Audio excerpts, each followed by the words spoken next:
D super ನ್ಯೂಸ್ಗೆ ಸ್ವಾಗತ. ಮುದ್ದೇಬಿಹಾಳ ತಾಲೂಕಿನ ಬಸರಕೂಳು ಗ್ರಾಮದ ಶ್ರೀ ಪವಾಡ ಬಸವೇಶ್ವರ ಪ್ರೌಢಶಾಲೆಯಲ್ಲಿ ಆಗಸ್ಟ್ 22 ಗುರುವಾರದಂದು ನಡೆದ ಡವಳಗಿ ವಲಯ ಮಟ್ಟದ ಪ್ರೌಢಶಾಲೆಗಳ ಕ್ರೀಡಾಕೂಟದಲ್ಲಿ ಬಾಲಕರ ಖೋಖೋ ಆಟದಲ್ಲಿ ಬಸರಕೂಡ ಪವಾಡ ಬಸವೇಶ್ವರ ಪ್ರೌಢಶಾಲೆ ಮತ್ತು ಡವಳಗೆ ಮಡಿಕೇಶ್ವರ ಬಸನಗೌಡ ಪಾಟೀಲ್ ಪ್ರೌಢಶಾಲೆ ವಿದ್ಯಾರ್ಥಿಗಳಿಗೆ 7 ನಿಮಿಷದ ಫೈನಲ್ ಪಂದ್ಯ ಅತ್ಯಂತ ರೋಚಕವಾಗಿ ನಡೆಯಿತು. ಟಾಸ್ ಗೆದ್ದ ಡವಳಗಿ ತಂಡ ಮೊದಲಿಗೆ ಸಿಟ್ಟಿಂಗ್ ಆಯ್ಕೆ ಮಾಡಿಕೊಂಡ 7 ನಿಮಿಷದ ಅವಧಿಯಲ್ಲಿ 6 ವಿಕೆಟ್ ಪಡೆದುಕೊಂಡು ನಂತರ ಬಸರಕೂಡ ಶಾಲೆಯ ವಿದ್ಯಾರ್ಥಿಗಳು ಅದೇ 7 ನಿಮಿಷದ ಅವಧಿಯಲ್ಲಿ 5 ಅಂಕ ಗಳಿಸಿ 1 ಅಂಕದಿಂದ ಸೋಲು ಅನುಭವಿಸಿತು. 1 ಅಂಕದಿಂದ ಗೆದ್ದ ಡವಳಗಿ ಮಹಬ ಪಾಟೀಲ್ ಪ್ರೌಢಶಾಲೆ ವಿದ್ಯಾರ್ಥಿಗಳು ವಿಜಯ ಸಾಧಿಸಿ ಮೈದಾನದ ತುಂಬ ವಿದ್ಯಾರ್ಥಿಗಳು ಶಿಕ್ಷಕರು ಸೇರಿದಂತೆ ಡವಳಗಿ ಗ್ರಾಮಸ್ಥರು ಸಂತೋಷ ವ್ಯಕ್ತಪಡಿಸಿದರು.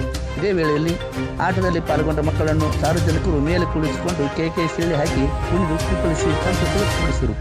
ವರದಿ ಮುತ್ತುಯನ್ನು ಬೇರೆಗೊಂಡ ಡಿ ಸೂಪರ್ ನ್ಯೂಸ್ ಮುದ್ದೇಬಿಹಾಳ. ದಯಮಾಡಿ ನೀವು ಲೈಕ್ ಮಾಡಿ, ಶೇರ್ ಮಾಡಿ, ಸಬ್ಸ್ಕ್ರೈಬ್ ಮಾಡಿ.